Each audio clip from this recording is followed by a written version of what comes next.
One of the most important pieces of military equipment has almost always been overlooked: the humble combat boot. Every mile marched and every battlefield crossed, none of it happens without the soldiers' feet carrying them there.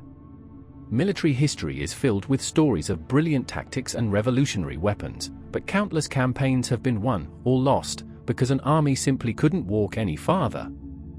This is the story of the combat boot. From crude leather sandals and hobnailed marching boots to today's lightweight, high-performance footwear designed for modern warfare. For much of human history, there was no such thing as a standardized military boot. Ancient armies wore whatever their societies produced. Roman legionaries famously marched across Europe wearing heavy leather sandals known as the caliga. They featured thick leather soles reinforced with hundreds of iron hobnails, giving soldiers excellent grip while also making the footwear remarkably durable.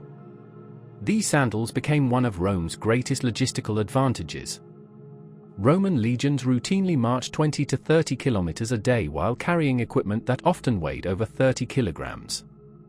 Good footwear made this possible. But sandals also had serious disadvantages. Cold weather, mud, snow, and rough terrain quickly exposed their weaknesses, forcing soldiers in northern Europe to improvise with wrapped cloth, animal skins, and enclosed shoes during winter campaigns. As warfare evolved, so did military footwear. By the Middle Ages, soldiers across Europe increasingly wore leather boots.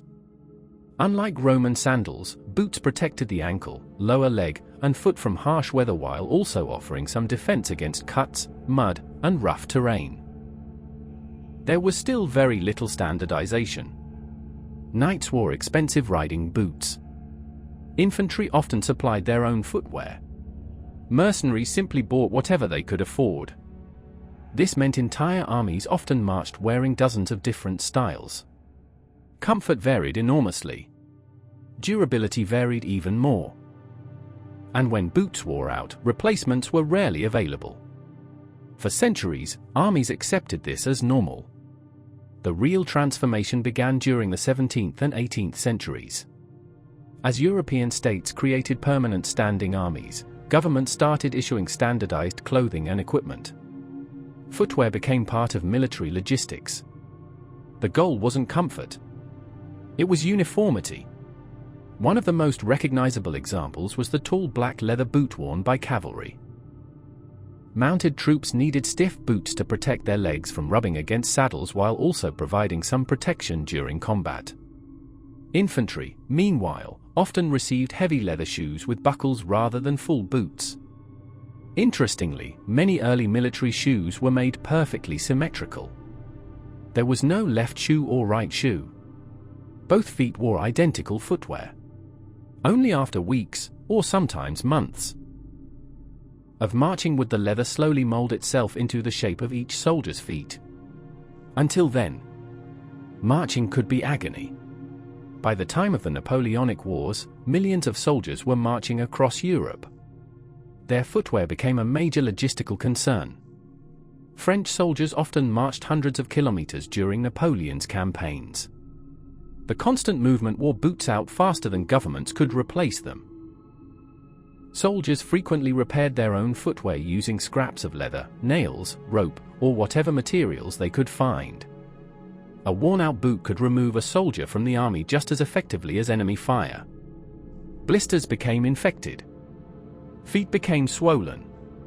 Entire units slowed down. Military commanders slowly realized an important lesson. An army that cannot march cannot fight. The Industrial Revolution changed everything. Factories made it possible to produce boots on an unprecedented scale. Leather cutting became standardized. Sizing improved. Mass production dramatically increased output. For the first time, governments could realistically equip enormous armies with nearly identical footwear.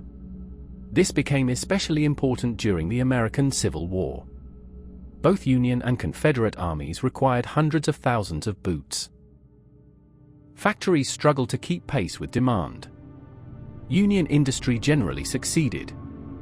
The Confederacy often did not. Southern soldiers became infamous for marching barefoot or wearing worn-out civilian shoes after supply shortages became severe. The quality of military logistics increasingly influenced military success.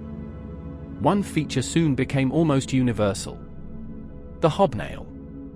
Small iron nails driven into the sole dramatically increased durability while improving traction on rough ground. These nails became a defining characteristic of military boots throughout the late 19th century. European armies embraced them. British troops, German troops, Russian troops, nearly everyone. Hobnailed boots were incredibly noisy. A company of soldiers marching on stone streets could often be heard from hundreds of meters away. Stealth was nearly impossible. But durability mattered more. When the First World War erupted in 1914, millions of soldiers marched into one of history's most brutal conflicts wearing hobnailed leather boots. The trenches quickly exposed both their strengths and weaknesses. Constant mud soaked the leather. Cold water remained trapped inside. Soldiers often stood for days with permanently wet feet. This led to one of the war's most infamous medical conditions: trench foot. Without proper drying and circulation, feet became swollen, numb, infected, and eventually began dying from prolonged exposure to moisture and cold. Thousands of soldiers required evacuation. Some lost toes. Others lost entire feet. The combat boot itself wasn't solely responsible. Conditions inside the trenches were horrific. But military planners learned an important lesson. Footwear alone isn't enough. Foot care matters just as much. Regular sock changes, drying stations, foot inspections, and improved boot maintenance became essential parts of military routine. After World War I, armies began redesigning military boots. Higher ankles offered greater support. Better stitching improved durability. More comfortable interiors reduced blisters.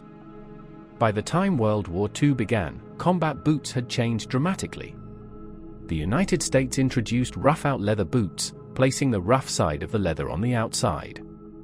This reduced the need for polishing while improving durability.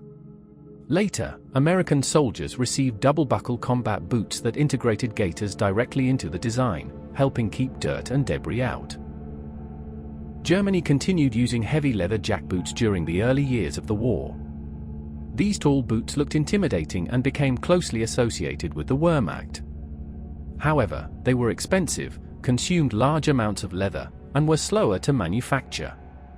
As the war progressed, Germany increasingly switched to shorter ankle boots paired with gaiters, reducing production costs while conserving precious materials.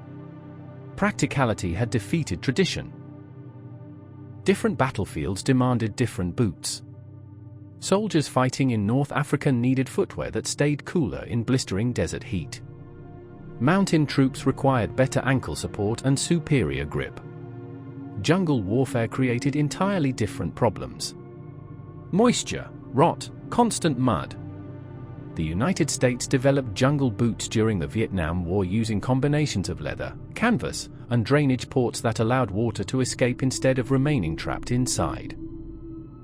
Rather than trying to keep water out entirely, designers accepted that soldiers would get wet. The goal became drying out faster. It was a major shift in military thinking.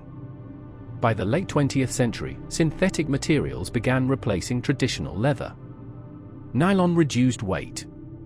Modern rubber compounds dramatically improved traction.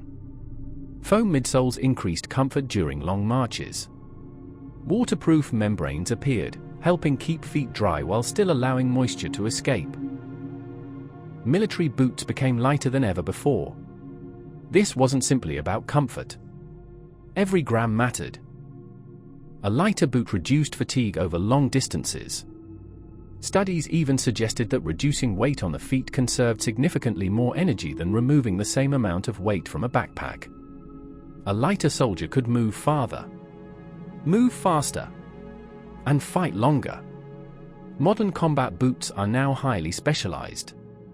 There is no single boot for every environment. Desert boots prioritize ventilation. Cold weather boots emphasize insulation. Jungle boots maximize drainage. Mountain boots focus on stability and climbing performance. Special operations units often select mission-specific footwear depending on terrain and objectives. Today's boots are engineered using decades of medical research, biomechanics, and material science. Shock absorption reduces injuries. Ankle support decreases sprains. Advanced outsoles improve grip across rock, sand, mud, snow, and urban environments. Some incorporate flame-resistant materials. Others include puncture-resistant soles. Many no longer require weeks of painful break-in time. Comfort has become part of combat effectiveness. Despite all these technological advances, one debate has never disappeared. Should military boots prioritize protection or mobility? Heavier boots shield against impacts, rough terrain, and harsh environments. Lighter boots allow greater speed and reduce fatigue. Modern armies continue balancing these competing priorities depending on the mission. There is no perfect answer. Only compromises. Today, the combat boot has become more than military equipment. It has entered civilian life. Veterans continued wearing surplus boots after returning home. Workers adopted them for construction and heavy industry. Police forces embraced similar designs. Fashion eventually followed. What began as military necessity became a global icon. From city streets to music culture, from work sites to hiking trails, military-inspired boots remain instantly recognizable. Yet beneath their popularity lies centuries of continuous evolution driven by one simple purpose: helping soldiers keep moving. History often remembers the weapons that win battles, the aircraft that dominate the skies, the tanks that break enemy lines, the ships that rule the seas. But armies do not reach battlefields on weapons alone. They arrive one step at a time. Every campaign, every invasion, every retreat, and every victory begins with soldiers putting one foot in front of the other. And beneath those feet is the combat boot. A piece of equipment so ordinary that it is often forgotten, yet one that has quietly shaped military history for more than 2,000 years. Because in war, the ability to keep marching has always been just as important as the ability to keep fighting.